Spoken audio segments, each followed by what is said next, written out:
जय हिंद साथियों। जय भारत। हमारा देश भारत भारत को सोने की चिड़िया कहा गया और शायद इसका ये नाम ही इसके दुर्भाग्य का कारण बना। भारत के स्वर्णिम इतिहास में कुछ दर्दनाक पन्ने इस सोने की चिड़िया के नाम की वजह से ही बने हैं। इसको लूटने के लिए समय समय पर विदेशी आक्रांताओं ने आक्रमण किए, भारत को छलनी किया। यहाँ के वीरों के गौरवमय इतिहास से हमें गर्वित होने का मौका तो मिलता है, पर उस समय को याद करके कुछ दुख भी होता है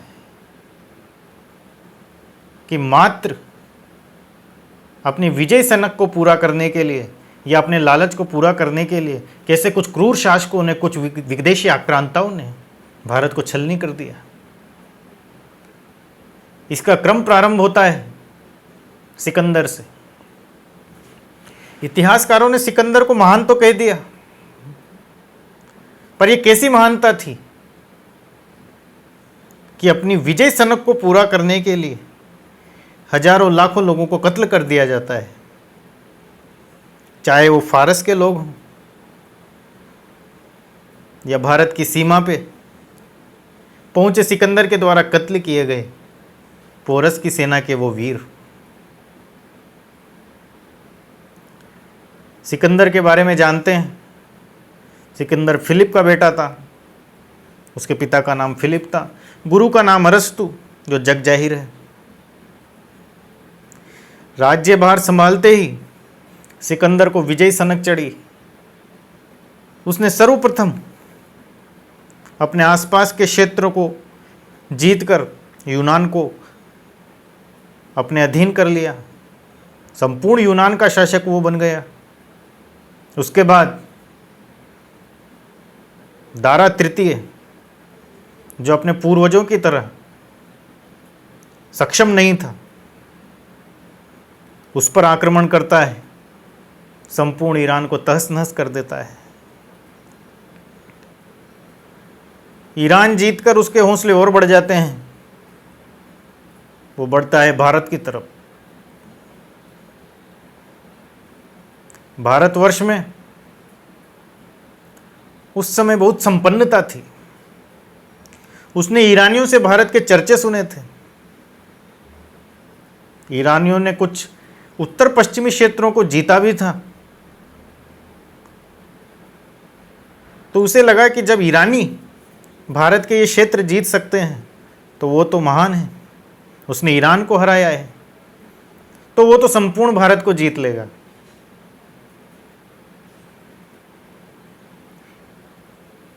ईरान से चलता हुआ अफगानिस्तान के क्षेत्रों को जीतता हुआ सिकंदर पहुंचता है हिंदू कुश पर्वत तक। हिंदू कुश पर्वत उस समय भारत का प्रवेश द्वार कहा जा सकता था। उस समय तक्षशिला में अंबी नाम का शासक था। सिकंदर की विजय गाथाओं को सुनकर अंबी ने अपना सिंहासन उसे थाल में सजाकर दे दिया। और इतना ही नहीं, भारत पर आक्रमण करने के लिए आमंत्रित तक किया। इतिहासकारों ने उसे प्रथम देशद्रोही या विश्वासघाती शासक कहा है। पोरस से उसकी शत्रुता या ईर्ष्या उसको विवश करती है सिकंदर के सामने घुटने टेकने के लिए। सिकंदर को जब पता पड़ता है कि भारत में फूट है, यहाँ के शासक एक दूसरे से ईर्ष्या करते हैं, तो उसे और हौसला मिलता है।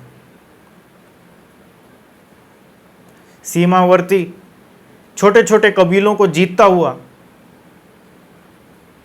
सिकंदर पहुंच जाता है झेलम के तट पर और विश्व प्रसिद्ध युद्ध होता है झेलम का युद्ध।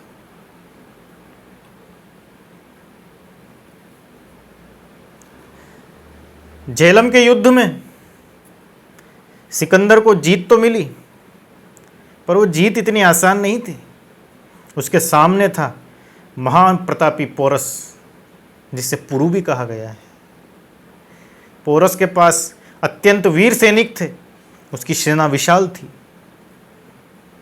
और सबसे अधिक और सबसे महत्वपूर्ण बात, स्वतंत्रता प्रिय और राष्ट्रभक्ति का जज्बा, जो अंबी में नहीं था पर पोरस में था। पोरस से युद्ध होता है, पोरस की सेना सिकंदर को टक्कर देती है, भयानक मार काट मचती है, पवित्र झेलम नदी रक्त रंजित हो जाती है। जैसे तैसे सिकंदर की सेना पोरस को हराती है, पोरस को बंदी बना लिया जाता है, बंदी बनाकर सिकंदर के सामने पेश किया जाता है। पर शेर बंदी होने के बाद भी शेर ही होता है। सिकंदर उसकी वीरता और उसके युद्ध कौशल को तो पहले ही देख चुका था, उससे प्रभावित भी था। सिकंदर पोरस से पूछता है, आपके साथ कैसा व्यवहार किया जाए?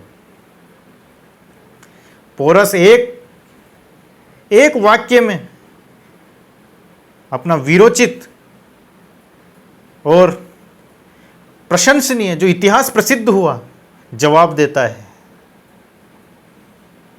पोरस कहता है, नृपोचित व्यवहार किया जाए, अर्थात जैसा एक राजा के साथ दूसरे राजा को करना चाहिए वैसा व्यवहार किया जाए। सिकंदर समझ नहीं पाता, उससे व्याख्या करने को कहता है, उससे समझना चाहता है कि ये जवाब क्या है। पोरस फिर कहता है, मैंने इस मात्र एक वाक्य में अपनी संपूर्ण बात कह दी। सिकंदर अंदर तक गदगद हो जाता है। उसने आज तक अपने सामने इतने वीर पुरुष को नहीं देखा था। उसने थर-थर कांपते पैर देखे थे, हाथ जोड़े सिर झुकाए शत्रु राजाओं को देखा था। अत्यंत प्रभावित होकर सिकंदर उसे उसका राज्य वापस लौटा देता है, उसका सम्मान करता है। पर उसकी भारत विजय की इच्छा अभी समाप्त नहीं हुई है।